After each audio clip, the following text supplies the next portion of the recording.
Are you struggling for consistency in your sim racing? Does your iRating look like a roller coaster? If so, we have good news for you. The way to get more consistent is to first understand what you're doing differently than the professionals. And VRS is the answer. With our competitive subscription, you will have the telemetry, setups, tutorials, and everything else you need to fully analyze your driving. Our data packs and the ability to compare your driving with the best in the world will show you exactly where to adjust your inputs, change your driving line, and shave seconds off of your lap times. And our powerful and precise Direct Force Pro wheelbase and precision pedals are being used by some of the world's best drivers. All these champions agree that VRS hardware is not just the best on the market, it's also priced well below the competition. So if you're looking to upgrade to direct drive and the best pedals in sim racing, VRS is your answer. If you want to get better, get faster,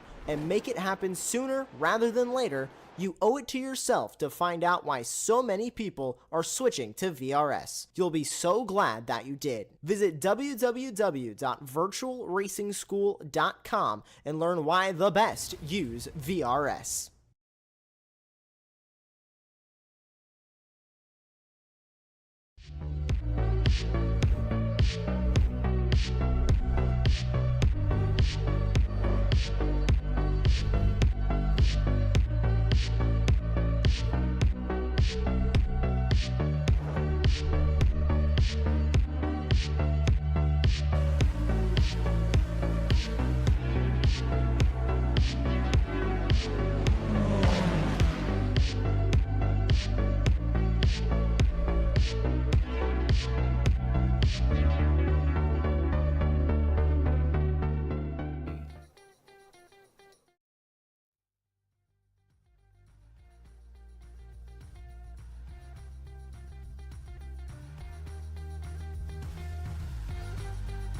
Well, hello and good evening, everybody. Welcome back to Apex Racing TV, and welcome back to the Operation eMotorsports Racing League. This is round number 7 of the season, coming to you tonight from Sonoma.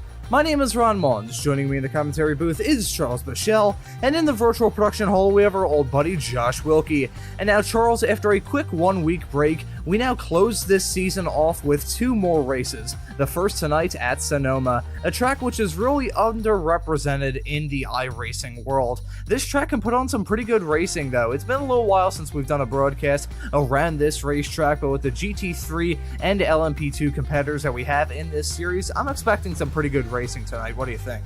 Yeah, I think so. I think we will see a few issues because, as you said, it is quite underrepresented. Just not a lot of action here.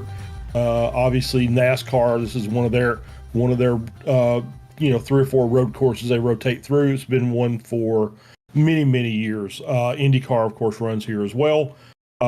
So to get these GT3 cars and these LMP2s around this track is going to be a bit of a challenge for these drivers. But I expect some good racing. I think we'll see probably a few more mistakes than we normally would, just because a lot of people don't get tons and tons of time on this track. But I think they'll adapt pretty quickly. And plus, I think just the nature of this racetrack kind of leads to a bit more mistakes than some of the other tracks that we've visited thus far this season. We've had a fantastic schedule of races, and it kicked off all the way back at the end of August. I believe it was August the 27th, unless my memory is failing me, which it very well may. Kicked the season off at the Daytona International Speedway road course, and we visited tracks like Road America, Canadian Tire, Watkins Glen, Road Atlanta, Spa 2 weeks ago. Took a 1-week break for the very entertaining Multoul Petit Le Mans. I don't even know if that's the name that they give it nowadays. And then we're going to close this season off with a race tonight at Sonoma, and in 1 week's time, we're going to close off this season on October the 22nd at Sebring. And honestly, looking through that schedule of tracks that we've visited thus far this season, Charles, I feel like Sonoma is really only in a category of 2 with Canadian Tire Motorsports Park in terms of racetracks where these drivers really have no break whatsoever. Yeah, it's a really tight track. It's fairly long so it's not like it's a small track, but it's a very tight track. Lots of elevation changes, especially in the first half of the lap, as you can see here as we're looking at Gregory Meismer. Lots of blind apexes, blind corners. So you really got to spend some time on this track, just getting the feel of the track down and getting it used to knowing where your turn-in points are going to be, where your braking points are going to be, how much you can use to brake. Because obviously these cars, especially with the LMP2s, as we're watching now during qualifying, no analog brakes, so the car, come crest these hills, get light, have a tendency to lock up, and then you become more of a passenger than a driver till you can get that corrected. As we come down the straightaway, coming down into turn 7, so it's a little bit different. This is the NASCAR circuit, so instead of it being a very tight hairpin, it's more of a double apex right-hander. So that's just because of the cars that normally run on that, so they'll make a little bit of a difference. But it's going to be a good place for to make a move and try and get a pass done. And it has been an absolutely fantastically entertaining season thus far. Some beautiful tracks that we visited, some beautiful racing as well, and some awesome storylines to follow heading into the final 2 races of this season. But I think at this point in the broadcast, we should probably talk about Operation Motorsports because, Charles, we were kind of talking about this before the broadcast. I'm not a military guy. I feel like if I went to the military, I'd end up the way of George Carlin and probably get court-martialed about 3 times. But it's been fantastic to follow this season and learn a whole lot about Operation Motorsports, which is a veteran-led and operated 501c3 nonprofit foundation based in Raleigh, North Carolina and Brighton, Ontario, Canada, serving American and Canadian service members and veterans. Operation Motorsports is based on 3 core values: team, identity, and purpose, and supports the recovery of medically retiring or retired service members affected by military service through motorsports opportunities. Operation Motorsports' motto is one at a time. So if you ever see hashtag one at a time, now you know that behind that hashtag is an absolutely wonderful cause supporting veterans. Veteran recovery opportunities, utilizing motorsports opportunities, veteran recovery opportunities, and still a sense of team, identity, and purpose. Veteran recovery opportunities through the lens of diversionary therapy, motorsports immersion, and academy programs. Veteran recovery through motorsports, one at a time. Visit operationmotorsports.org to learn more. Operation Motorsports has been absolutely fantastic to follow throughout this season. This season has been awesome, and the work that Operation Motorsports does behind the scenes to help out veterans, as it's been fantastic to hear a lot of the stories and get to have a chat with some of these drivers when everything is said and done from these fantastic races that we have, and hear some of the stories about how just being a part of this series has helped them out so much. And Charles, considering that you're a veteran yourself, I feel like you're probably the one more qualified than I am to talk about the wonderful people at Operation Motorsports. Yeah, well, we talk about them week in and week out. Just a fantastic group of people. Obviously, I've doing the broadcast, I was the first guy to volunteer to come in and broadcast because I'm such a fan of the work that these people do, for the veteran community. And it's a lot of them are veterans, and they're veterans helping veterans, which is exactly the brotherhood / sisterhood that we get instilled with when we're in. So it's just one of those that just carries on back into our civilian lives, and just really, really happy to be part of the broadcast. And and I sit here and just kind of think about, man, I should be out there racing with these guys again. But I'm really enjoying sitting up here and talking about the racing as well. Hey, Charles, if you want to go out there on the racetrack for the season finale, you're more than welcome to, just as long as you're buying me a bag of cough drops when everything is said and done. This season is absolutely brilliant, and we're seeing these drivers run around this racetrack, which is a wild ride in the world of motorsports, especially in these LMP2 cars, which outside of the last time IndyCar ran here back in 2019, an LMP2 car is pretty fast around this racetrack, and we're seeing these drivers tackle the challenge. This is Skylar Vickery, who's off the back of a victory in the last round of this championship at Spa. Just his second victory in the Pro LMP2 category this season. He's currently behind Connor Parise, who's been another 2-time race winner from this season, kicked the season off with a good run at Daytona, then won the second race of the season at Road America and picked up another victory at Watkins Glen for round 4. But outside of that, he has not visited victory lane since, but we could see Connor Parise maybe sneak his way back up into victory lane. Currently on the provisional pole as it stands at the moment in this section of the LMP2 qualifying session. Friendly reminder to anyone tuning into this series for the first time, tuning into these broadcasts for the first time on Apex Racing TV. Firstly, welcome along. Hope you're enjoying the show and hope you enjoy the great racing that we have tonight. But here's how the qualifying works in this series. Got a 20-minute long open qualifying session, which is split up in half, essentially. First 10 minutes reserved for the LMP2s, and the final 10 reserved for the GT3s. In the midst of this LMP2 session right now, and looking pretty close with a lot of these drivers. Yeah, absolutely. I was right on board with Connor Parise during practice, just kind of getting a feel, because I'm kind of with you. This is one of the fastest cars we would see on this track. And I was watching, just kind of riding in the cockpit, riding along, and they're not getting into top gear until that backstretch. Once they clear the S's after turn 8, that's the only time they're getting up into 6th gear. Everything else has been really short shifts, trying to keep the RPMs low, keep torque, to keep the tires from spinning, to try and get the car around the corners. And then you get that one little flat out blast as we see Greg Meismer working his way down through there. About right there is where you're getting up into top gear, and that's it for the lap. And they're still 11 seconds faster than the GT3 cars. So they've got their work cut out for them, because it's one of those tracks that, as we said, very tight. They're going to be very patient. They're going to be very cautious that they don't burn those tires up. I gotta say as well, Charles, the pit entry and exit around this racetrack is going to be very much sketchy for these drivers, and in these 45-minute long races, that is a big factor in deciding who's going to sneak away with the victory. But pace and qualifying matters as well, and we're coming towards the end of this LMP2 portion of this qualifying session. Gotta say, Gregory Meismer, who we're riding on board with, had a fantastic view heading through the first few corners around this racetrack, him sawing out the wheel in the number 75 ZFG racing car. Currently in second as Tyler Gilmet jumps in front of him. That pro beneficiary LMP2 category has been fantastically entertaining to follow thus far this season, because in the 6 races that we've had, both of those drivers have scored 3 victories a pop. Started off with a little bit of Tyler Gilmet dominance. He won the first 2 races of the season at Daytona and Road America, but then following that, Gregory Meismer scored 3 straight victories. However, that streak was broken 2 weeks ago at Spa, with Tyler Gilmet sneaking his way back up into victory circle. So those 2 drivers on 3 victories apiece thus far this season, and that is going to create a tantalizing prospect when it comes to talking about that Pro Ben LMP2 championship fight. But as the GT3 competitors make their way out onto the circuit, we should probably talk about the fact that the last round of the championship was 2 weeks ago, as we mentioned, taking a small little break for Petit Le Mans. A lot of the drivers that you see in this series, they're not just sim racers. Operation Motorsports has been fantastic in providing a lot of these drivers with real-life motorsports opportunities.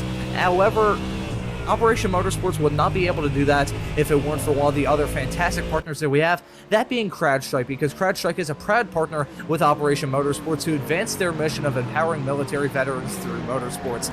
Their support extends far beyond traditional funding, addressing critical business needs and enabling Operation Motorsports to focus on key engagements, outreach, and expanding veteran opportunities. This foundational support ensures that Operation Motorsports can effectively deliver its programs and create meaningful experience for veterans in the racing world. Additionally, this partnership facilitates the integration of veterans into prominent roles within IMSA and the SRO, including crew member positions and marketing team positions as well.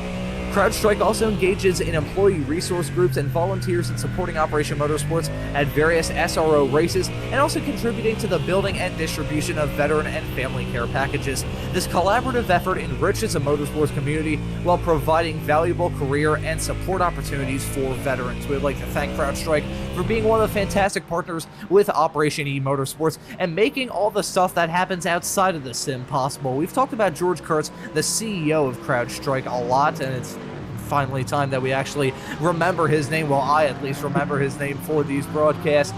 I'll be brutally honest, folks. I was broadcasting most of the day for Petit Le Mans, so I wasn't able to do too much into the race outside that very exciting finish that I will not spoil for anyone who is not tuned into that race. But I can't really remember if George was running out there, but always nice to see the CEO of a company like CrowdStrike getting involved in sports car racing as well, and plus all the stuff they do with Operation Motorsports as well. Oh yeah, absolutely. Yeah, that's really some of the that's one of the things that I like about road racing, especially IMSA, is as well as WEC, is the gentleman driver, right? The guy that's done well. Oh, as we see Tyler Manning just slide off the track, looks like he got hooked on the curb there. I will say that he was I think he was the fastest guy in practice in the GT3 class. So it was very tight between him and Colby Ull. But yeah, the gentleman driver is, one of those things that's really cool. It's a really cool thing that you can, do well in life and have a passion. And so, you know what, I'm going to put my money into my passion. I'm going to start myself a race team up, and we're going to go racing, and I'm going to get better at it. And so it's awesome. There's some great drivers. You mentioned George Kurtz, but I think my favorite of those is Ben Keating. Is a man that's in his mid 50s and has won countless endurance racing championships, and he's a car salesman. Basically, that's how he made his money in the car business. And he says, you know what, I like running race cars, so I'm going to go do that. And it's probably one of the best drivers out in the field to be somebody who doesn't do it full time. And it's always nice to see the story surrounding Ben Keating, because some of the first times that I ever really sat down and watched the 24 Hours of Daytona every single season, the broadcast crew always liked to keep up the story surrounding Keating running. He always used to do double duty with the LMP2 car that he ran, as well as a GT3 car. So even some of those gentlemen drivers do a pretty good job out there on the racetrack. Ben Keating always a pretty good storyline to follow come time for those big IMSA endurance races. And I believe he also was part of the Corvette team that ended up sneaking away with the victory in the 24 Hours of Le Mans, I think, back in 2023. And speaking of one of those Corvettes, this is Nolan Yuke, one of the newcomers to this series, joining the season with only 2 races left to go, but getting some valuable experience behind the wheel of the number 18 GT3 race car, heading his way across the line now. We'll see if he improves on his lap time. Currently qualified.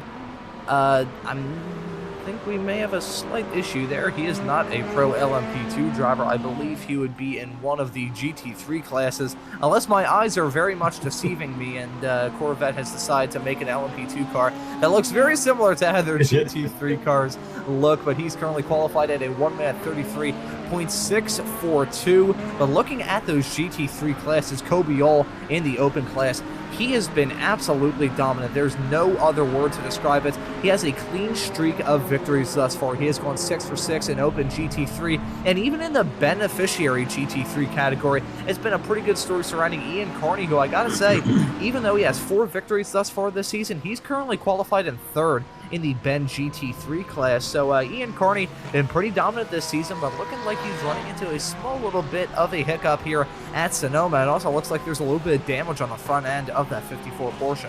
Yeah, that could just be from the curb strikes. He's looked like he was pretty looks like he's been aggressive with the curbs. And yeah, it wouldn't surprise me. Well, I don't know. Actually, that looks like maybe he's bent that in a little more than just a curb strike. It's a little damage on the nose. So he may have had a brush with the wall and just said, you know what, I'm just going to go out and keep running around and see what I can come up with. It's not necessarily a very aero dependent track, so it's one of those that it's going to be more of a just getting your line right and getting your braking points right, and then you should be okay. So there's only a couple. Whoa, as we see it just a little bit deep. And you talked about that a few minutes ago. That's right at pit exit, and pit exit coming right out almost directly into the racing line on the exit of turn 1. That is going to be crucial during this race to make sure that you are aware of cars that are coming out of the pits and cars that are on track. You know, I'm going to make a comparison here, Charles, and this is going to be a long, meandering story, which is kind of usually my specialties here on this broadcast here on Apex Racing TV. But I could best compare the experience of exiting pit road here at Sonoma to my experience whenever I merge onto any sort of highway in my road car out there on the streets of Philadelphia, which are usually known for having some of the most respectful drivers in the lower 48, especially with their proximity to New Jersey, New York, and a lot of these cities around here in the Northeast, kind of near Northeast New England and Mid-Atlantic-y kind of region. You got some of the Baltimore drivers, some Boston drivers occasionally. So we have some very respectful drivers here in the city of Philadelphia, and I drive a 1985 Oldsmobile Cutlass Supreme, which does not have a V8. It has the, I think, 3.6 liter V6. 3.8 liter V6. That is a classic General Motors engine. I'm very jealous. Yeah, it's the old Buick V6, which I believe was actually the basis for the old IndyCar Buick V6 engine program, which later became the Menard V6 IndyCar engine program, but that's a conversation for a whole nother day.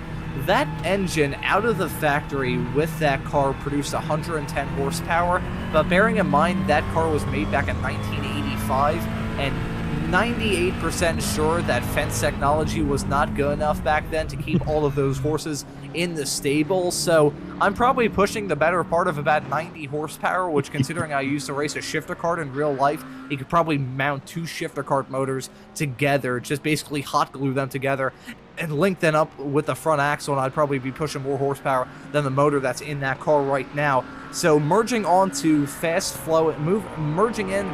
flowing traffic around the city of Philadelphia in a car that is probably pushing about 90 horsepower and only has a top speed of about 85 miles an hour. Not that I've ever gone or probably will ever get anywhere close to that.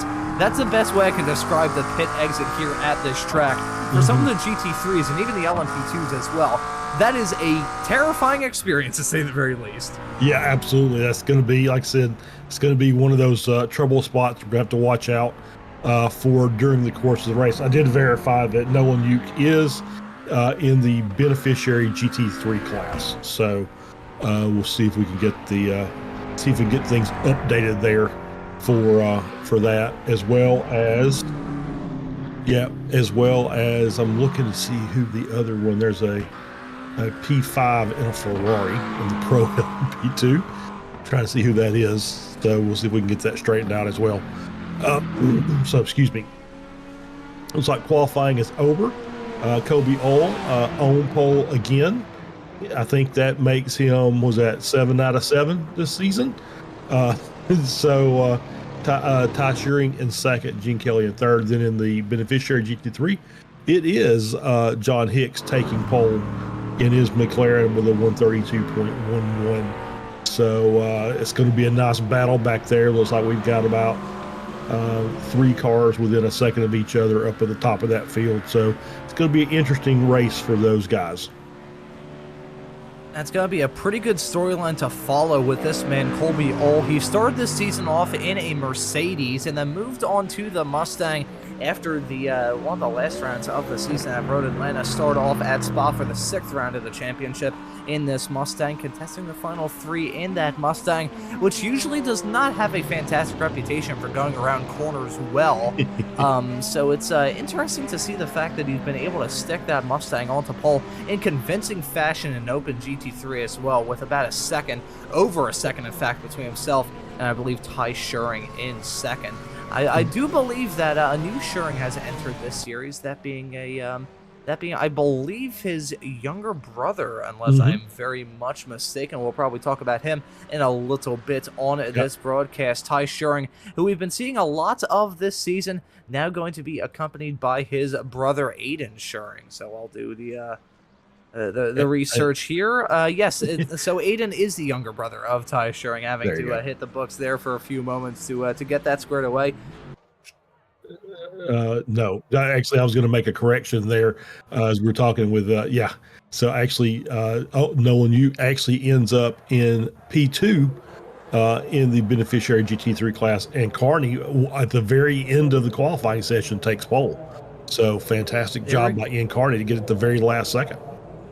Yeah, well done from Ian Carney, going to try and grab his 5th victory of this season, and he would also be his 4th in a row from the season. More about that in a little bit, but here is the starting grid from the second to last race of this season. Connor Parisa, driver the number 11 Nitro Circus racing car, going to be starting this race from a pole after setting a 1-minute 18.655 in that qualifying session. Skylar Vickeroy going to join him on the front row. Tyler Guillemette and Gregory Meismer going to make up an all-pro Ben second row, with Hunter Reeve, who's already grabbed a victory thus far this season, going to be the last of our LMP2 starters in P5 overall. Corby All, who's been incredibly dominant thus far this season, possibly going to try and seal the deal in that Open GT3 championship. He's going to be starting this race P6 overall, top of the GT3 runners. Ty Schering going to be starting in 7th, next to Gene Kelly on that 4th row. And rounding out your top 10, your overall top 10, is going to be the P9 starter of, drumroll please, Ian Carney. Don't worry about it, Josh, all good.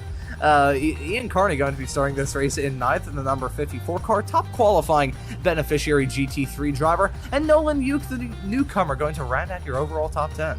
Yeah, John Hicks is going to start in 11th, 3rd in the Ben class, was on the pole there for most of the qualifying session, just got nipped at the end. Luis Rios in P12, Elliot Whitfield in 13th, Dave Bell in 14th, Richard Davenport, Anthony Calvi on row 8, Tyler Manning in 17th, Tyler Reed in 18th, and Charles St. Pierre rounds out your 19-car field for tonight's race. There we go. Thank you very much, Charles, for running through the rest of the grid. Maybe one of the smallest we've seen thus far this season, but it is still going to be packed with a whole lot of action and some fantastic storylines to follow. Got some drivers trying to continue a clean streak like Kobe All. Got some drivers trying to stake their claim on a championship and really cement themselves as a hard charger in this series. But you've also got those LMP2 classes, which have been incredibly competitive. Tyler Guillemette and Gregory Meismer trying to break the tie for race wins between the two of them, along with that Pro LMP2 class, which has been about as hard to predict as trying to pick the winning numbers for the Powerball jackpot lottery. But before we grab the green in this race here at Sonoma for round number 7 of the Operation eMotorsports Racing League, we should probably talk about one of the other partners that Operation Motorsports has to make everything possible, because on top of the valued support from CrowdStrike, Advanced Sim Racing is committed to supporting Operation Motorsports through generous contributions to their fundraising efforts and programs. In 2023, ASR donated a high-quality sim rig to Operation Motorsports Giving Tuesday's online auction, helping to raise funds for their impactful initiatives. Building on this commitment, ASR is pleased to contribute 2 additional sim rigs for the upcoming 2024 Giving Tuesday auction, further supporting Operation Motorsports' mission to provide veterans with exciting opportunities in the world of motorsports. Furthermore, Advanced Sim Racing has donated gift cards as prizes to the eMotorsports League, enhancing the competitive experience and rewarding participants who just so happen to do absolutely fantastic in this series. Contributions which reflect ASR's dedication to fostering engagement and growth within the eMotorsports community while supporting the valuable work of Operation Motorsports. We would like to thank Advanced Sim Racing, CrowdStrike, and Operation Motorsports for all the wonderful work that they do, not only organizing this series, but just making everything that they do possible. Really, just from my perspective as a broadcaster, I greatly appreciate, because it's been absolutely fantastic covering this series. But hey, we've still got 2 more 45-minute races left to go, and the second to last one going to get started in just a couple of moments time here at Sonoma.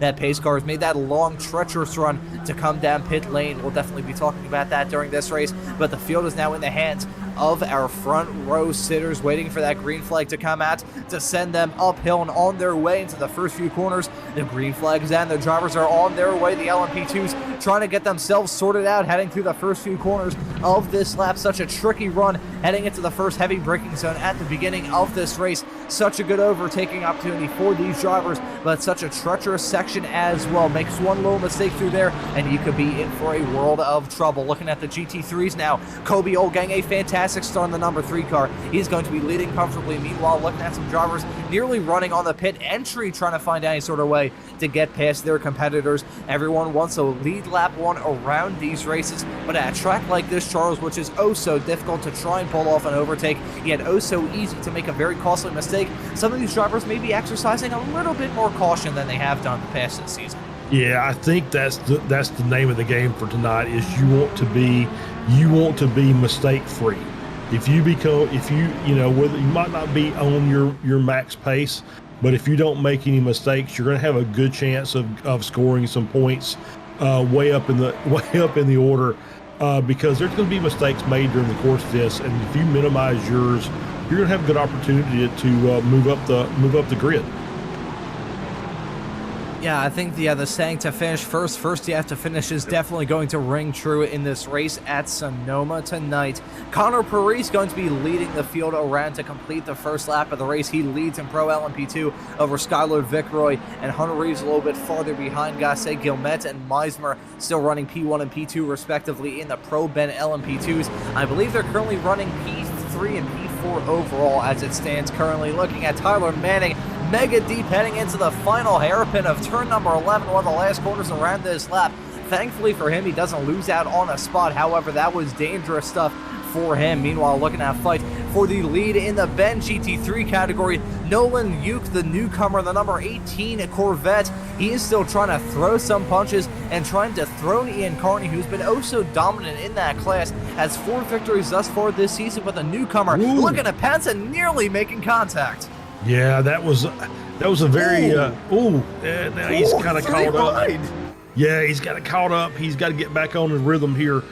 He took just a really shallow line into that corner, and maybe got crossed up a little bit by Carney, and so now he's kind of on the back foot. He's just got to settle back down and start working his racing line again. Looks like he's back on it the way he's supposed to, as Tyler Manning is up 5 positions already, trying to work his way back up to the front of that GT3 field.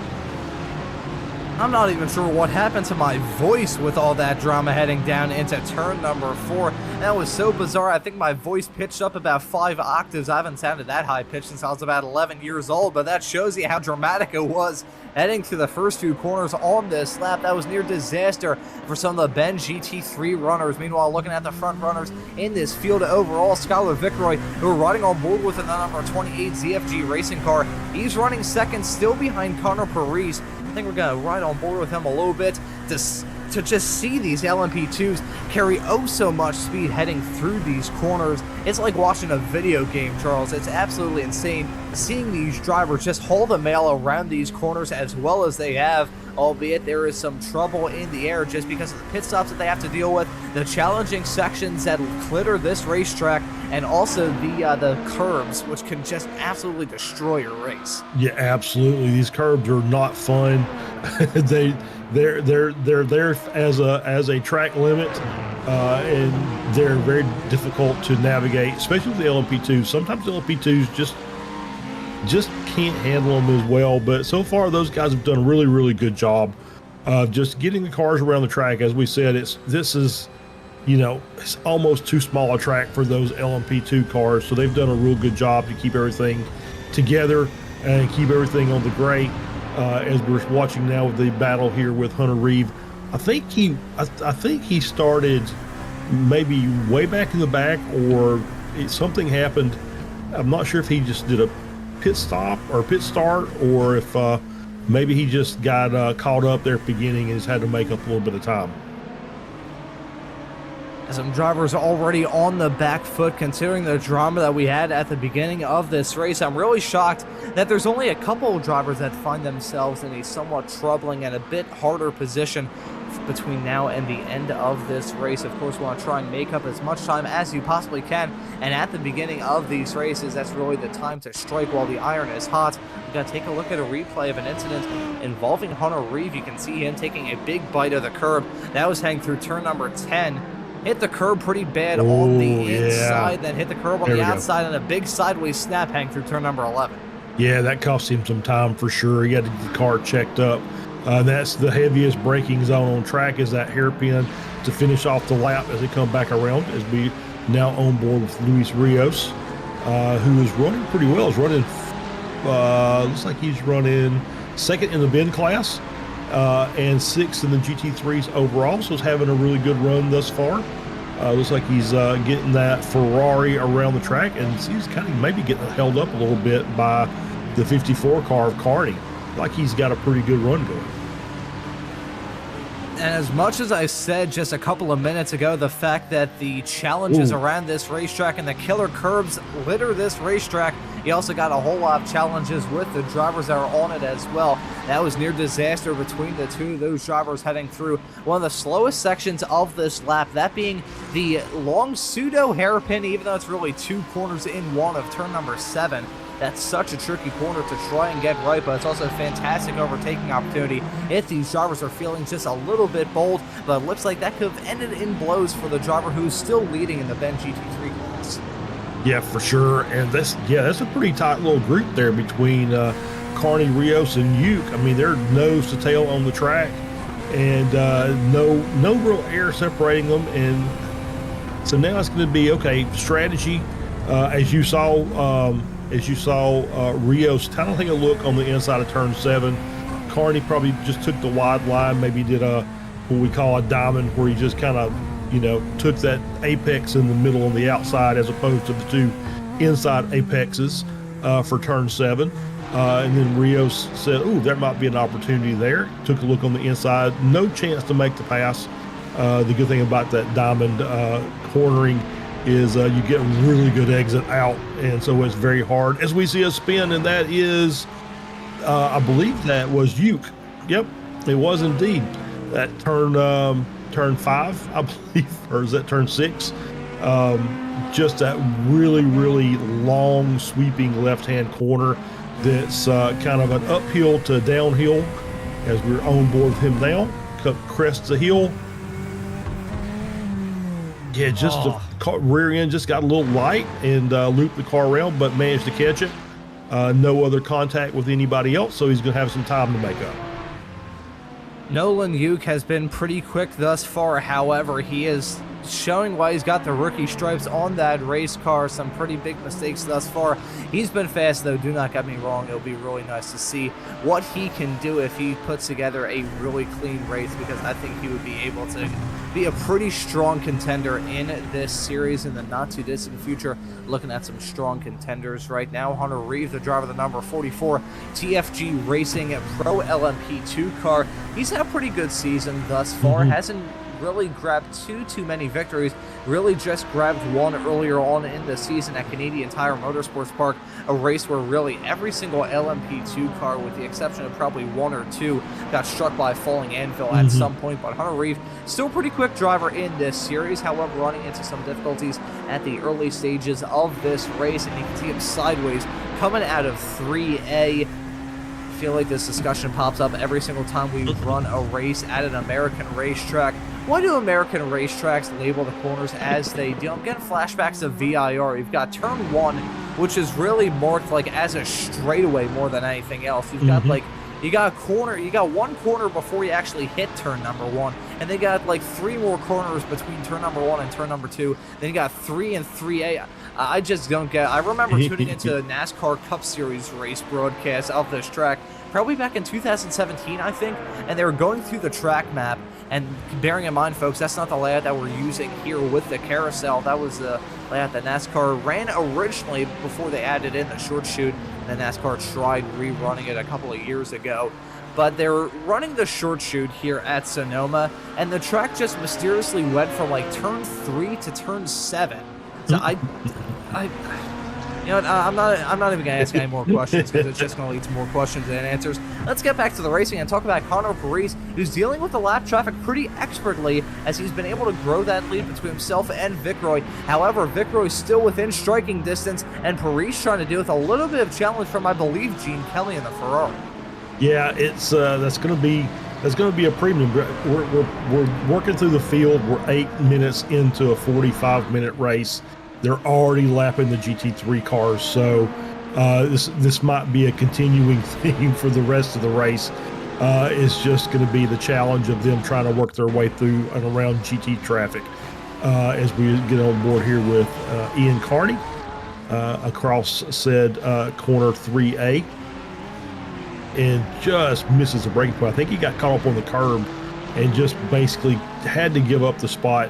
So he's going to drop a couple of positions back down into, was that a couple of the pro drivers who made their way around during that.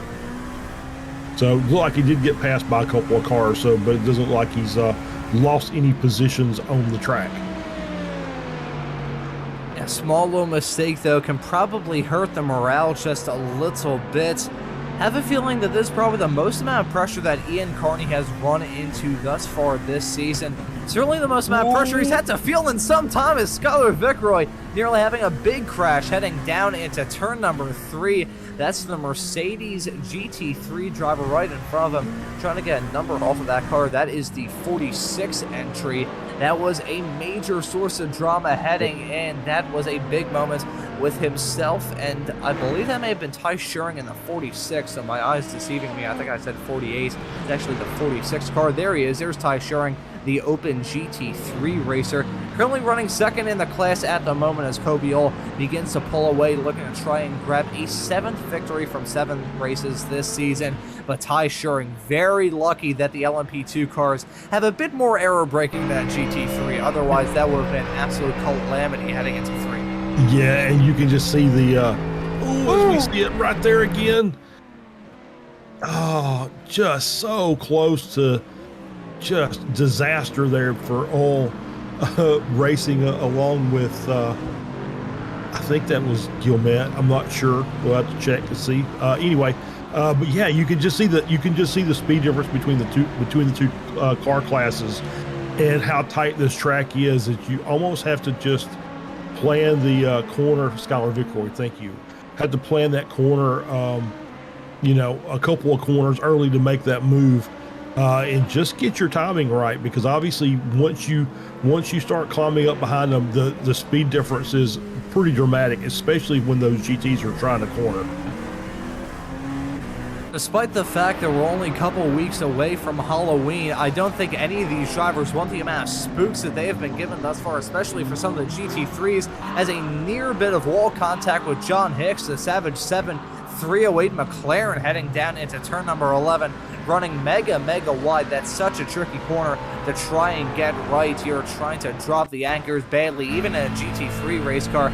Very tricky corner to get right, and here's a replay to see what happened to Hicks. You can see him following the number 17 Porsche right in front of him, maybe trying to go for a move that just ends in tears. Whoa. Mega deep on the brakes, I think. Oh boy, that was I think if these GT3 race cars did have ABS and there weren't a couple barriers in some cities in between then and there, he probably would have ended up in Baja California with how quick he was entering that corner. That was a near disaster for John Hicks, but thankfully he was able to drop the anchors just enough and not lose out on a terrible amount of time.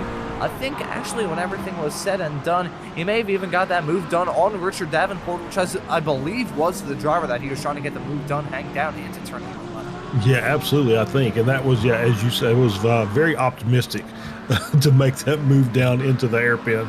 But yeah, so he's managed to get around Davenport one way or the other. So I did notice, and I'm just going to see this, that Meisber has came into the pits. I don't think he came back out on track, so that might be his day he's out over. of the session. Yeah, I have to see if we can find a replay on that, because that's obviously very bad news, because it's always been a really good battle between him and Gilmet every week. It's been just great to watch those two guys go at it.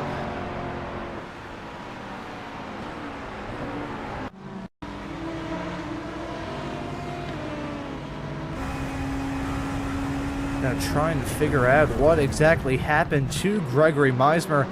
He's entirely out of the session at this point, so a whole lot of drama befalling him. There's a spin hang down into turn number 1 and near contact with himself, and I believe, unless I'm very much mistaken, that may have been Hunter Reeve. Yes, you're right there, Charles. That was Reeve having a pretty close encounter with Meismer in the number 75 car. There may have been another moment as well. I think there's a lot of incidents involving him over the past few laps before he decided to call it an evening. That's tough for him, because that will end his I don't think it will end his chances on anything, but it will certainly end his chances of grabbing his 4th victory in the season. So it looks like Tyler Gilmet going to be on track for that. May have been a small little wall bump on the inside of turn number 12 there. Saw that car jolt a little bit. And dealing with lap traffic, hanging his way into turn number 4. that, I believe. Oh, there we no, go. it's a spin. That may have been what took Meismer out of it. I think that was the last incident that he got involved in. That was some wheel-to-wheel contact as well, Charles. So I think that may have inflicted some sort of suspension damage on that car. That's a tough pill to swallow if you're Gregory Meismer, because that is going to take him out of the Pro-Ben fight and give a 4th victory on the season to Tyler Gilbert. Yeah, it's very, and we talked about it a little bit about the lap traffic, and it's just, not really anything he could have done about it. As we saw, is that Hicks going wide there, or no, sorry, Dave Bell. My apologies there. Yeah, just too much speed through there, but that's kind of the thing when you're doing multi-class racing. Sometimes you just get in a position that there's no way you can avoid an incident. You get a GT3 car spinning in front of you, and that's pretty much day done. Unfortunately, I hate it for Greg because he's always great in the interviews, and it's always a good battle between him. It's just carry too much speed through 2 there for Bell. Gets on the inside of that curb and just has to just let the car roll toward the wall. Does not manage to make contact with the wall, so that's good for him. Yeah, certainly good news to him. It's so easy to run into the walls around this racetrack. You've got grass. It doesn't really look like it, but it is grass surrounding this racetrack. Just looks like a whole bunch of hay to either side of you heading around this racetrack. So whenever you go off, even with the reworked off-track physics in the world of iRacing, that can usually end in some sort of disaster. You gotta take a look at another angle of the disaster that involved Gregory Meismer not terribly long ago. And there you can see the spin from the 18 car heading his way into turn number 4. Meismer, just an innocent victim there, really had no room to go, just being at the wrong place at the wrong time with Nolan Uke in that Corvette spinning right in front of him. That is a very tough pill to swallow if you are Gregory Meismer. Gotta take a look at another angle, this time from the right-hand side of that car, and you can see that major bit of contact, and you can also kind of see those wheels begin to get a little bit out of skew. I think there may have been a moment with Davenport and Ben GT3. Yeah, I think so. Yeah, I think we just caught the end of that of him trying to get his car righted off the track, as we see Bell just letting Reeve through there and really checked up a lot. Which you want to when you're doing multi-class racing, everybody will tell you, hey, just no, is that Uke around again? Was that contact with Bell as he was coming by? I think that may have been it. Uke having another moment. Certainly been a driver that we've kept our eyes on in his series debut. But outside the pace that he showed in qualifying, starting second of the Ben GT3 drivers, has been too much outside of that. Here's a replay of the incident with the number 18 car. Can't even say this is his fault, possibly. Gotta take a look at. Yeah, honestly, that was BMW there. I think he had probably about like 3/4 to a full lane on the outside of him, and really did not give Nolan the space that he probably needed / deserved heading downhill into turn number 6. 2 cars coming to blows. Richard Davenport was not one of them, I believe. That was Bell that was involved in that, but Richard Davenport running in no man's land and gaining a spot, I believe, as a result of all of that drama with Bell and Uke a couple of moments ago. Gotta take a look at another angle of this, Charles. Actually, no, there's an incident involving Richard Davenport. So some more Ben GT3 drivers running into some difficulties. They're heading through one of the sections right before that, turn number 3, and narrowly escaping that incident. That's if we could watch every car at the race of every car will probably do that at least one time. It's just the nature of that corner. It's such a blind corner. As we see Davenport around here, that's coming through turn 1. Feels like he got on the inside curb, couldn't hold on to it. Then the rejoin around. So as I was saying a couple of minutes ago, if you're a slow car and you're a little bit off the pace, the rule of thumb is always run your racing line, stay on your line, run the pace that you can run, let the faster cars work themselves around you. Don't try and move over. because as soon as you move off racing line where the car is going to try and pass, is generally when you're going to end up making contact with another car, which is not what you want to do, obviously. So it's always, the standard racing practice is, hey, just run your line, let the faster cars come around, and then they'll continue on, and you can continue your race, and then everybody's happy that way. There have been just so many close calls. I think I'm very happy that I'm not one of these drivers out there on the racetrack, because chances are I would be terrified if I was one of the GT3 cars, and even if I was one of the LMP2s, I'd probably need a change of pants whenever everything is said and done. From this race, there's been so many close calls thus far, and we're only about 21 and a half minutes in to this 45-minute race here from round number 7 of the Operation eMotorsports Racing League. Looking at Connor Parise, still leading at the moment. The gap between himself and Skylar Vicroy has ballooned as of late. Now about 7.6, 7.7. It's definitely over 7.5 seconds for sure for Connor Parise. And I think part of the reason why he's been able to do this as well as he has is just being able to deal with the lap traffic with a whole lot of near robot level efficiency. Yeah, he's we were talking about the off tracks, and I was just kind of looking down the list in our SDK software, and I've identified, I believe, 7 cars out of the 19 that have yet to have an off track. Parise and Vicroy are 2 of those cars. So yeah, Parise has just done a really good job. Since he's got a little gap to Vicroy, he can concentrate on making passes instead of trying to make passes and fend off a challenge from another car.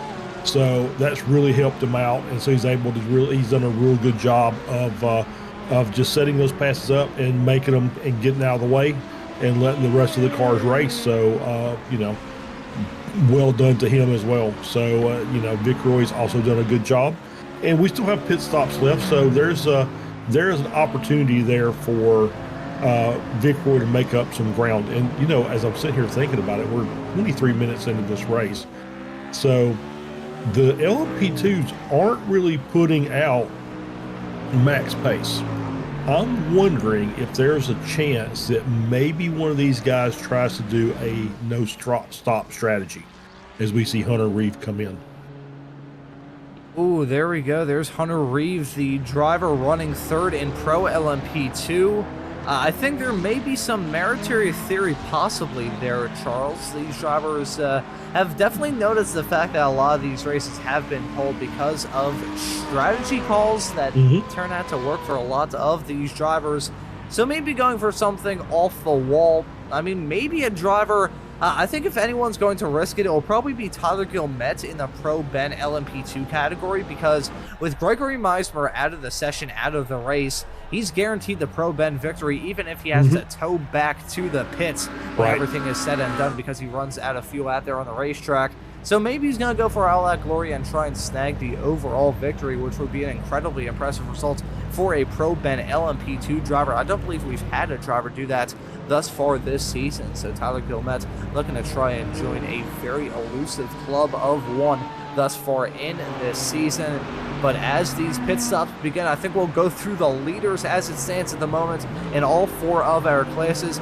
Connor Parise, who we mentioned not terribly long ago, who's just in the back of shot. There he is in the number 11 Nitro Circus Sim Racing entry. He's still leading in the Pro LMP2 category. Pretty significant gap between himself and Skylar Vicroy.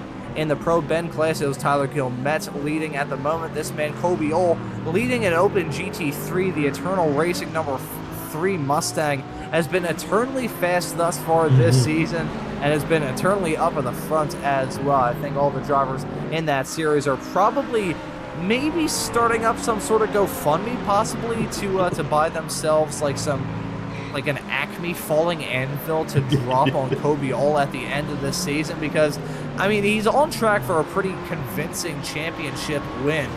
But still, if he goes for an absolute clean sweep, that would be just a mighty performance from Corby, who's, without a question, a shadow of a doubt in my mind, one of, if not the most impressive drivers that we've gotten a chance to cover thus far this season. In the Ben GT3 category, an impressive performance from Ian Carney is being challenged a little bit thus far. Corby having a big off-track moment hang through turn number 10. That was near disaster for our open GT3 leader, and you can see him dealing with another GT3 car that I believe was at Calvi, as looks like is that I'm trying to think of who that is that's come down pit lane. I see an LMP2. Pit lane.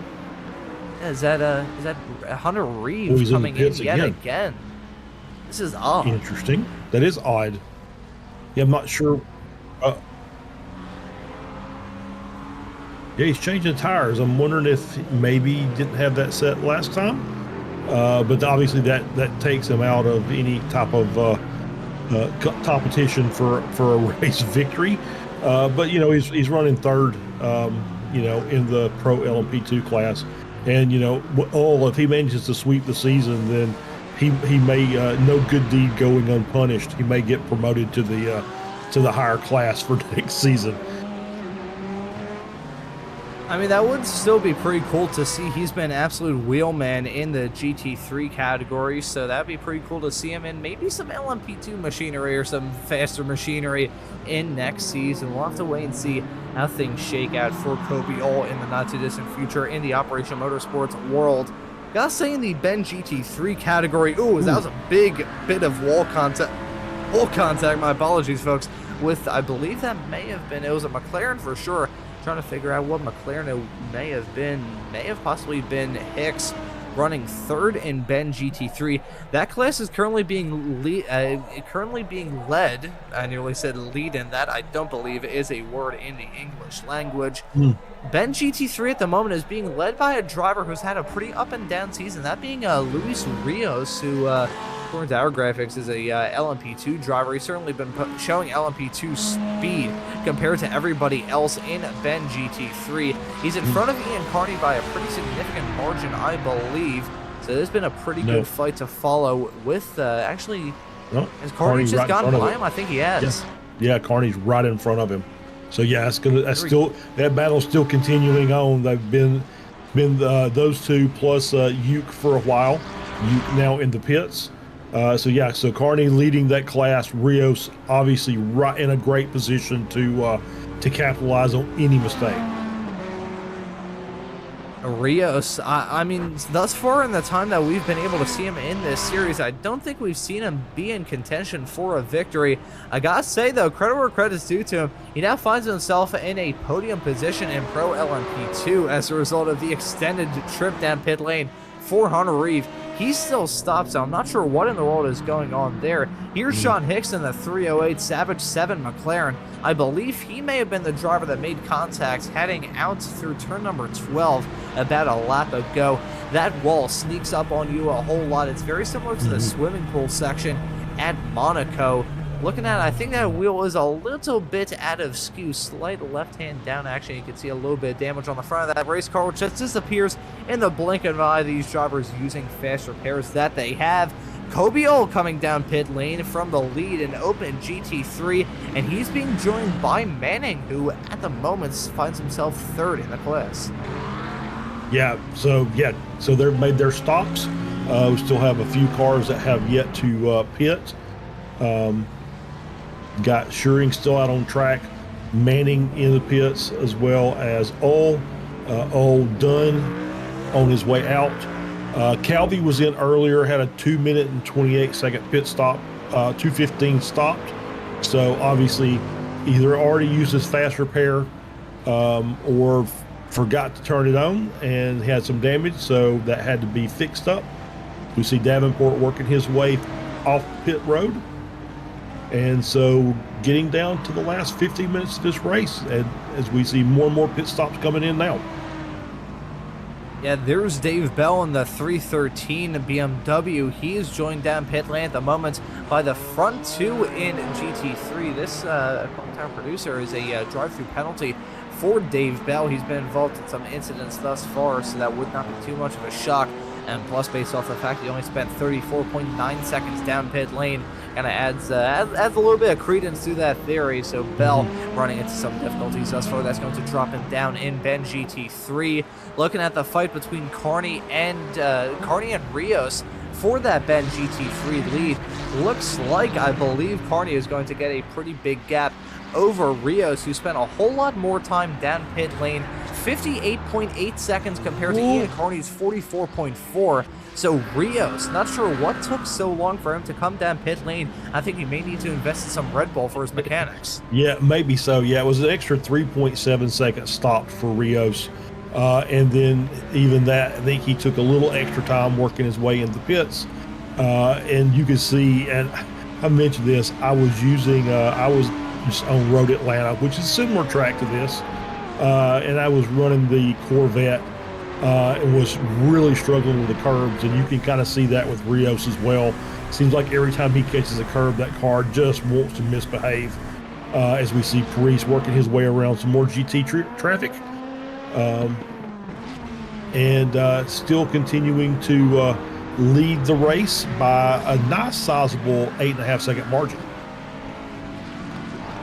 Yeah, at this point in time, looking pretty set in stone for Connor Paris, knowing my luck that I probably just jinxed him. Still having a comfortable lead in the Pro LMP2 category and still dealing with some lap traffic, which I think for these LMP2 drivers gotta feel like Groundhog Day in a way, because it feels like every single corner on every single lap they have to deal with some traffic. Near off-track excursion for them, heading down into turn number 7, one of the hardest, if not the hardest, braking zone around this racetrack, at the near end of the runoff area for whenever NHRA runs at this track. There you can see the start-finish area. Well, the start-finish area. Good Lord, I got into drag racing as my first form of racing as a race fan, so I should know that there's no start-finish lines in drag racing. The starting area, whenever NHRA runs around here, is right out on the outskirts of that start-finish straightaway, which, funnily enough, many moons ago used to serve as the start-finish straightaway for the road course as well. Skylar Vickroy coming into the pits from second in the Pro LMP2 category, so trying to do something a little bit different than Paris, which, considering the gap between those two, can't really knock him for trying. With that big gap, Skylar Vickroy needs to do something different to try and close it up. Yeah, absolutely. He's just stopped a little bit earlier than Paris, as we see Kelly in was one of the last of the GT cars to come in, was running second in class before he made his stop. I think the only one we have left now are Connor Paris, Tyler Guillemette, and Elliot Whitfield, I believe, in the GT3 field, are our last 3 remaining cars yet to pit. So most of the pit stops already done and dusted for these drivers for round number 7 of the Operation eMotorsports Racing League. That was a near disaster, 2 near disasters, nearly 3 near disasters for Skylar Vickroy in the span of about 10 seconds. Holy cow, that was... Oh, and Dave Bell going off the track, heading through turn number 4. Be careful here on the rejoin, Dave. They get through that nice and clean, and kind of a little bit of dirt on that BMW of Dave Bell after that off-track excursion. But I'm curious, Josh, you could possibly take a look at a replay of that three-peat of absolutely heart-in-the-mouth, terrifying moments for Skylar Vickroy. The number 28 ZFG racing car nearly found himself making contact with two separate cars in the span of about 10 seconds with 3 separate moments. Here may be a moment for a driver who spent a whole lot of time down pit lane. That was Anthony Calvi. Not sure why he spent so much time down in the pits. I'll be taking a look at the pit exit and this very hectic time for Skylar Vickroy, the driver of the number 28 car, having... Boy, I'm not even sure the best way I could describe it. His heart rate definitely spiked up as a result of this. Trying to go side by side with Gene Kelly, nearly made contact, those two did. Then he nearly runs into the back of 313, having to take some evasive action, hang through 3 and 3A, and then Vickroy trying to get that move done, nearly making contact again. I mean, credit where credit's due to him, considering the gap between himself and Paris. He kind of has to push it, but that was definitely a whole lot of hair-raising moments for him, as Anthony Calvi has come down pit lane yet again, along with, okay, I was about to say, Hunter Reeve has come into the pits again, along with our Pro LMP2 leader of Connor Paris. Yeah, he's coming in for his one and only stop. Tyler Guillemette is still yet to pit, so he is not quite taking the lead, and he's in now. So everybody's stopped. Nobody's going to try and push the fuel. So it looks like either there's a rule that you have to take a pit stop, or there's just no physical way to stretch the fuel for the entire race. So we'll get everybody stopped in, and Skylar Vickroy obviously is hoping that Reese gets caught in rush hour traffic, so to try and make up that gap. So it's obviously very terrible outlap for Vickroy. Not really much you could do about it. You had two GT cars running two separate lines, and he just got pinned. And there's Skylar Vickroy now heading his way into turn number 1 and 2, quite a long ways back of Paris, who despite coming in a few laps later still had a shorter run down pit lane than Vickroy. About 1.5 seconds between those two in terms of their time spent down pit lane. My apologies, folks. Hunter Reeve coming in for his 3rd stop in this race, so not really sure what's going on for him. Possibly some sort of technical issues, because every single time he's come down pit lane, he's spent a whole lot of time in the process. Currently 6 laps down in Pro LMP2. So I think there's got to be some pretty bad technical issues, which are definitely an iRacer's worst nightmare. I'm not sure what's going on there. Now it's 13 seconds between Paris and Vickroy. A fantastic driver, the driver of the number 11 car, and he only has about 8-ish minutes to try and seal the deal. Yeah, he's in cruise control now. Just going to be traffic management, try and finish this race off. He's got the ability to give up a little time when he needs to, and still hopefully survive the rest of the race and clinch the win.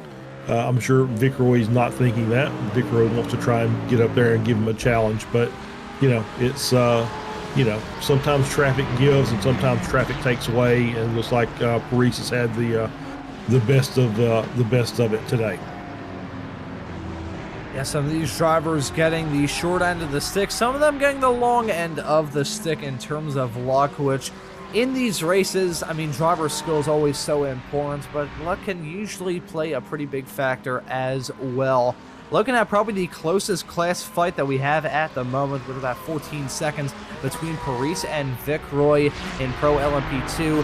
Pro Ben settled as Gregory Meismer had some off-track excursions earlier on in the race and left well short of the halfway mark, allowing Tyler Gilmet to take a pretty dominant victory in that class. Open GT3 as well, pretty spread apart with about 16 seconds between Kobiol and Schuring.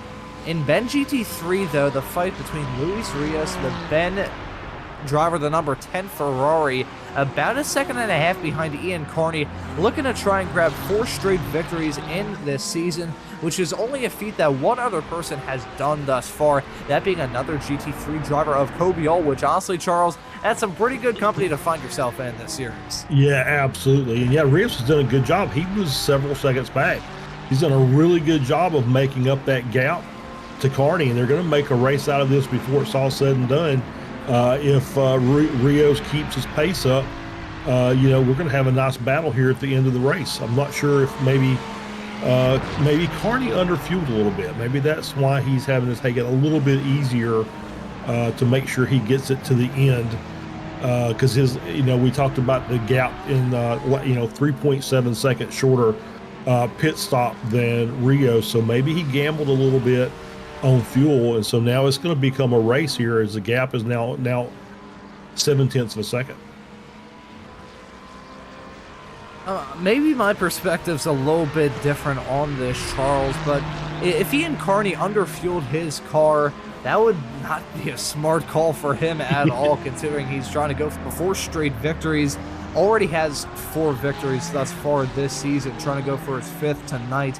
So to underfuel your race car under circumstances as tense as this, I mean, even if he stayed stopped for about 1 more second, I guess considering how the gap has closed up, that would result in there being a change in lead in the Ben GT3 category, which we may still see anyway. That gap is now about 0.5 second, with Luis Rios in the number 10 Ferrari trying to chase down Ian Carney in the number 54 4-wide Motorsport Porsche. That car has been at the front in Ben GT3 more often than it hasn't, so he's been dominant thus far this season. However, he's got a fight on his hands. It's Porsche versus Ferrari coming to the end of this race. Less than 5 minutes on the clock, 30 laps on the board for this man, Connor Paris, who's having to deal with this and still losing a little bit of time in the Pro LMP2 category, probably because he wants no parts of that madness in Ben GT3 that he is now dispatched of, heading down into turn number 7. But the fight between Carney and Rios is definitely on. They're going to be side by side coming out of the corner. A big off-track excursion for Ian Carney. Big curb whack coming out of turn number 7. That's going to cost him a whole lot of time, and this may be the opportunity that Luis Rios in that number 10 Ferrari takes to take the lead and the win in Ben GT3 with nearly 4 minutes left on the clock. Will he go for a move heading down into turn number 11? Doesn't look like he's going to be close enough yet. However, that number 10 car is menacing and trying to do a bump and run coming out of the corner. These are GT3 cars, boys, not NASCAR stock cars, but these drivers still trying to go for it anyways. Yeah, absolutely. Yeah, he's really closed that gap down, and you can see there's a couple of sections that he's just a bit quicker than Carney. He's managed to tighten that gap up, as we saw Carney make him a little bit of mistake coming out of 7, working his way through 8, getting a little wide up on the curbs, and looks like the Porsche is not necessarily liking the curbs as well. So he's got to be very, very precise on the remainder of these last few minutes of racing, or he's going to end up losing this lead. You got two completely different looking race cars, two different drivers, and just two race cars that have so completely different characteristics as well. The Ferrari, a little bit newer in sim compared to the Porsche. However, both of these cars have definitely been messed with a little bit to try and get their level of performance just about equal. These two drivers going tit for tat thus far in this race. In terms of their best laps, though, gotta say, Ian Carney has been a little bit slower in terms of pace than Luis Rios, who has a best lap at a 1:30.999 compared to Ian Carney's 1:32.144. I'll tell you what, the pace from Luis Rios is making that German Porsche of Ian Carney go 999 because he is feeling the burn for sure. Carney feeling the pressure. Vicroy just went for a little bit of a gutsy move in the past few corners to try and dispatch of that GT3 traffic. But coming to the final 2 laps of this race, this fight between Rios and Carney is still far from over, and I think one of these LMP2 cars may end up being a determining factor. Never mind, it's a GT3 car that's going to allow Luis Rios to take the lead in Ben GT3, checking up Ian Carney a little bit, hanging through the first few corners, and that was the opportunity that Luis Rios took advantage of, and that is going to give him the lead in Ben GT3. Now, at this point in time, he needs to focus on what's in his windscreen rather than what's in his mirror, because he just needs to gun it. Yeah, absolutely. He just needs to focus forward and just run his race, run his fastest laps here at the end. So we're getting a replay here. I believe they were coming up on Whitfield, if I'm not mistaken. And, you know, as you can see, that Porsche is becoming a handful. And just checked up. I think he saw Whitfield trying to return on the track, checked the car up. The rear end just kind of slid out from under him a bit, which is, you know, we've talked about the Porsche and its pros and its cons, and that's definitely one of its cons is we see Whitfield going off there, clattering the wall, starts rolling back on track, right in the way, right in front of Carney. And that was what caught him out, and so had to check up to make sure he didn't hit Whitfield and allow Rios to get by. And the white flag is in the air. The white flag has been in the air for quite some time. Conor Parise is on that last lap, hanging his way through turn number 6 for the final time, on track for a dominant victory in Pro LMP2. I think there may have been a swap-a-roo between Carney and Rios, as Carney's now back in the lead of Ben GT3. There may have been a moment for that driver, the number 10 Ferrari, because he's just lost out on the lead in Ben GT3, and that'd be a whole lot of drama coming to the end of this race, because there's about a second gap between those two cars not terribly long ago. Now it's nearly a second gap again, just the other way around, so Carney possibly being thrown a lifeline at the end of this race. But this man, Conor Parise, driver of the number 11 Nitro Circus sim racing car, going to round his way around the final corner and take the victory here at Sonoma from the 7th round of this championship. A pretty brilliant drive from Conor Parise, it must be said. A driver who's had a pretty rough go of things this season, it must be said. Hasn't been a driver that we've seen grab a shocking amount of victories, only 2 on the board thus far, but that's going to be win number 3, and that's going to help him out a lot in that Pro LMP2 championship fight with himself and Skylar Vickroy. So well done to him, and well done to Tyler Gilmet. I'm curious how that fight with himself and Meismer would have shaken out had Meismer not had those incidents earlier on in the race. But taking a look at what may have given the Ben GT3 victory to Carney, and it was a big off-track moment for Luis Rios in very similar fashion to what happened to the Corvette that checked Ian Carney up and gave Rios that opportunity to snag the Ben GT3 lead. Looks like Rios has that exact same moment hang down into turn number 2, and it cost him the victory in Ben GT3. Corby, meanwhile, just snagged his 7th victory of the season, still absolutely dominant in that Ford Mustang. Ty Schuring finishing behind, can't even say right behind, finishing behind in P2 in class. However, he had a nice fight on his hands between himself and Tyler Manning towards the end, with only about 0.3 of a second between those two drivers. And oh, that's a spin from Hunter Reeve coming out of turn number 4 after the end of the race. Some preemptive donuts going on for him. And here's Luis Rios. He may be feeling like a little bit of a donut after this mistake. Oh yeah, he lost it on the bumps heading up the hill through turn number 1 into turn 2, and it just spears him off the track. Doesn't end up in the barrier, but ends up in P2. Ian Carney just got handed a lifeline there to snag his 5th victory on the season and his 4th in a row in not very convincing fashion, lucky fashion to be sure, but he was still the one that grabbed the checkered flag when everything is said and done.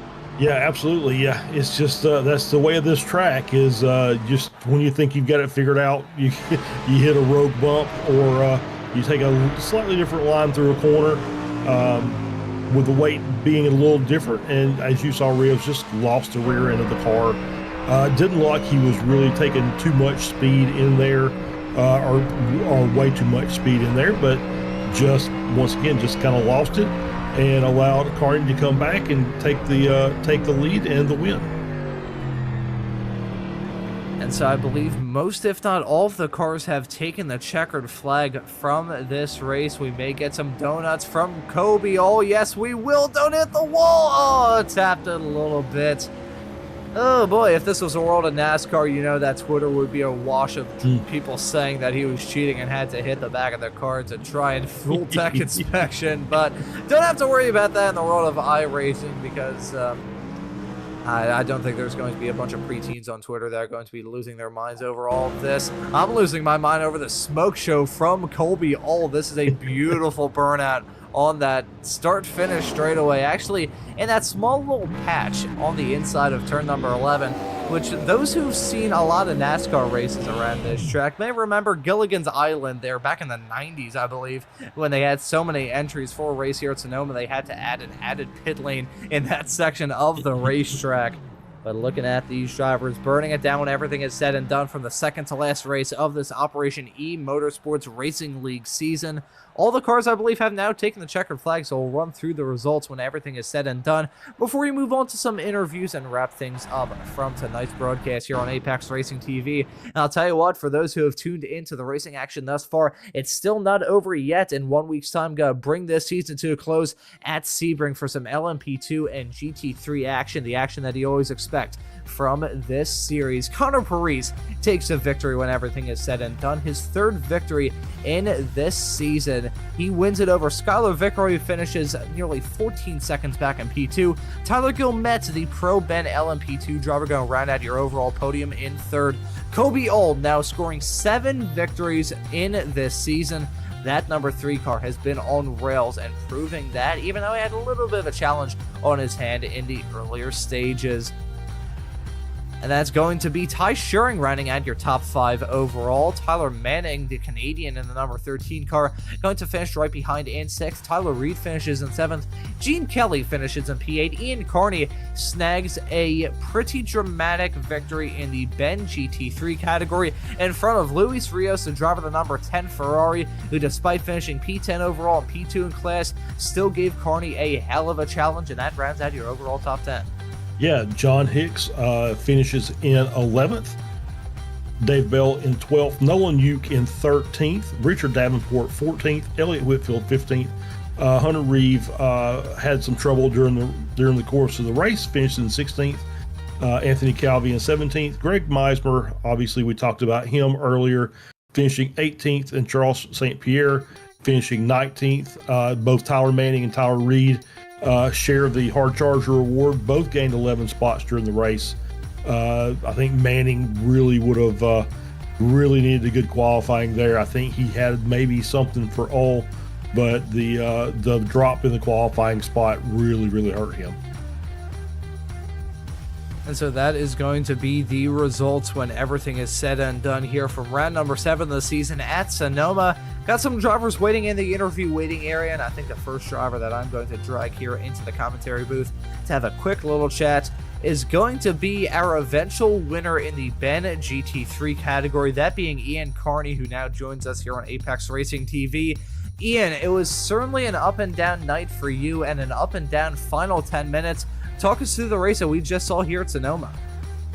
Oh man, I can finally breathe. I had a good time. It's just so tough out there with this track. I don't know who designed this thing. If I could find them, I swear they would probably have some bruises. But outside of that, I had some fun with Luis. Me and him were racing pretty good, and he kept kind of spinning out in front of me, and I would just kind of let him by, I guess, a little bit in the name of survival, and it ended up working out for me. I don't know how, but it did. Well, I've got some bad news for you, Ian. One of the people who designed this racetrack is a gentleman by the name of Robert Marshall Jr., who's originally an attorney, so I don't think it would be very advisable to do that.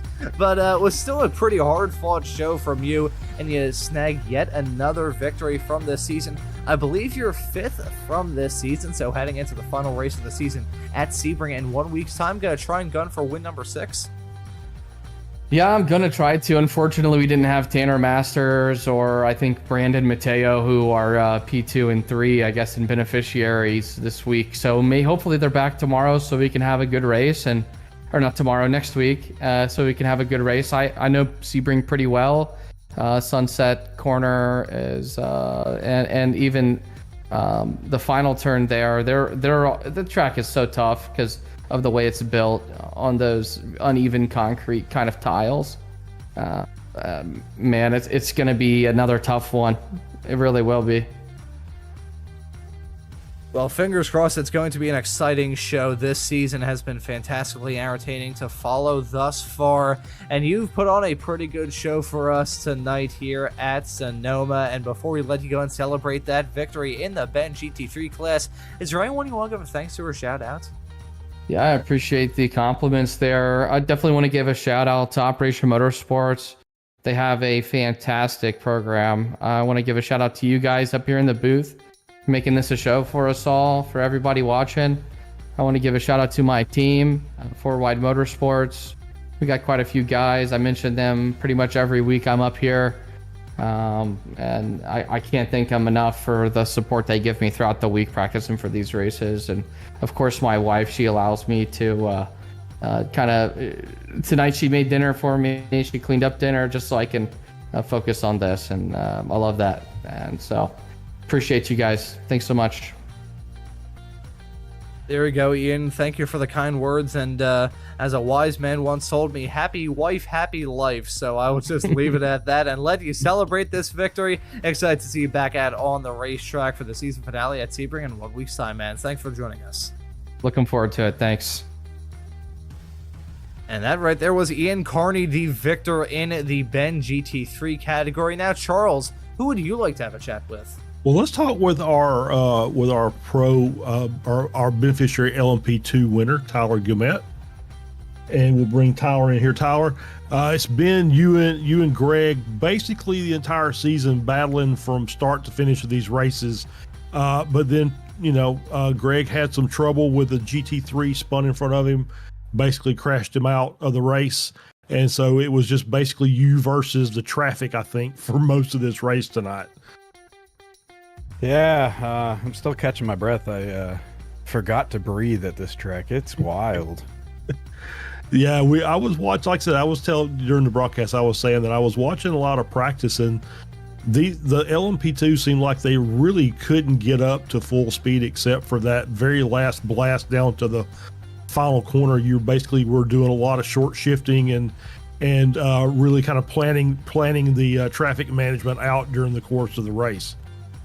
Yeah, it was definitely really tough setting up the cars for this track, and it was hard to balance a car because a lot of these braking zones are off camber, and it just wanted to spin every time you came off the brake. So it was low speed and really hard to manage, but somehow made it through. Yeah, absolutely. And so race done. So now we concentrate on the final race of the season at Sebring, and you can bring all that power of the LMP2 to bear on the track. So what are your thoughts about that? Really excited. To get the championship win, I have to beat Greg. Otherwise, if we tie on wins and second places, and he's got me on bonus points. So it really just comes down to that. And we're both real good at Sebring and really looking forward to it. So it should be a great race. Yeah, absolutely. We're looking forward to it as well. So we'll let you give any thanks that you have for tonight, and then we'll let you go and celebrate your victory. Yeah, I just got to give a huge shout out to Operation Motorsport. Activated last week at Road Atlanta for my last race of my tenure as a beneficiary. So huge thanks to them for the last 2 years, and see what next year brings. Well, okay. Well, on that point, I have another question. So let's talk about your activation. That means you were working with a team last weekend? Yes. Which team were you working with, if I can ask? I was with Archangel Motorsports in the Michelin Pilot Challenge, and we finished 5th last Friday. Very cool. Very cool. Congratulations to Archangel as well. Thank you. All right. Well, thank you very much, Tyler, and we'll look forward to hopefully hearing from you again next week. Excellent. See you guys next week. All right. Thank you. And that right there was Tyler Gilmet. Always love some of the great stories that these drivers can share in the interviews. After the great races that we have in this series, Charles, it's been a blast thus far this season, but only one more left to go. Sebring in 1 week's time. Dealing with the bumps every single time we do a broadcast there, you always mention the merchandise that they sell, telling all of us to respect the bumps. Mm-hmm. Is that going to be what the doctor orders in 1 week's time, or do you think there's going to be even more curveballs thrown those drivers' ways? Well, no, I think you absolutely have to respect the bumps. So setup is going to be key to get a good setup around that track. Balancing the handling of the car versus how much downforce you have to put into it for some of those corners. And still there are some places there that you want to show some patience on your passes when we start talking about lap traffic. But Sebring, fantastic track. Love going there. Love watching racing there. So I'm really looking forward to our season finale next week. And that is just one of the fantastic races that we have to look forward to here on Apex Racing TV. Between now and the end of the month, we've got some absolutely fantastic stuff, and we'll just run through the stuff that's coming up in the next few days, really between now and Monday, because we have got some awesome stuff to look forward to virtually every single day here on Apex. If you're in the mood for some prototype action, happy to check out round number 3 of the Apex Racing League Prototype Championship. That'll be at Road Atlanta. If you're in the mood for some GT3 action, then happy to check out round number 4 of the Evolution Sim Racing GT3 Championship at Interlagos. If you're in the mood for some Formula 4 action, happy to check out the Detroit Region SCCA Sim Racing Series presented by Superlap. Round number 2 that season is going to be at Road Atlanta. Kind of noticing a trend of some racetracks that are going to be holding some races here on Apex Racing TV this upcoming week. Here's a little bit of an oddball. One of the oddest cars in iRacing, the Radical SR10, going to be running at Navarra this upcoming week for week number 6, I should say, of the official Radical Esports Cup Series on iRacing. Charles and I, along with our producer Josh, just wrapped up a fantastic season of action from the Radical Sim Racing Americas Championship. So those SR10s always put on some pretty good races. Some GT3 action continues on Sunday with the Racing Unleashed GT3 Series round number 7 at Road Atlanta. Then we also have some Porsche Cup action at Imola this upcoming Monday, followed by some more Road Atlanta action from the Ricmatech World Challenge with some GTPs, LMP2s, and GT3 race cars set to hit the track for round number 4 of that season. But gives you more of a reason to hit that subscribe button and the notification bell so you never miss any of the action here on Apex Racing TV. It was an action-filled race tonight here at Sonoma, but the action ends now. So for myself, Ron Mullins, Charles Michelle joining me in the commentary booth, and Josh Wilkie doing a wonderful job working all the cameras in the virtual production hauler, I say thank you all so very much for watching. Have a great rest of your night, and we hope to see you all wherever it is in the not-too-distant future.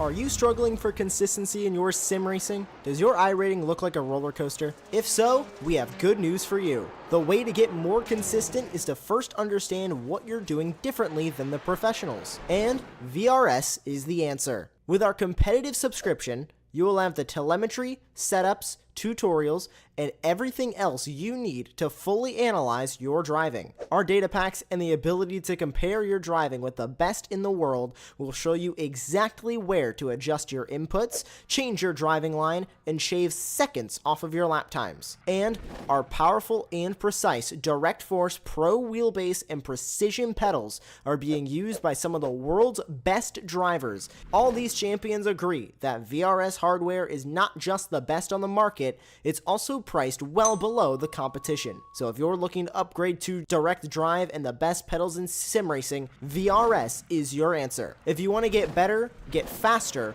and make it happen sooner rather than later, you owe it to yourself to find out why so many people are switching to VRS. You'll be so glad that you did. Visit www.virtualracingschool.com and learn why the best use VRS.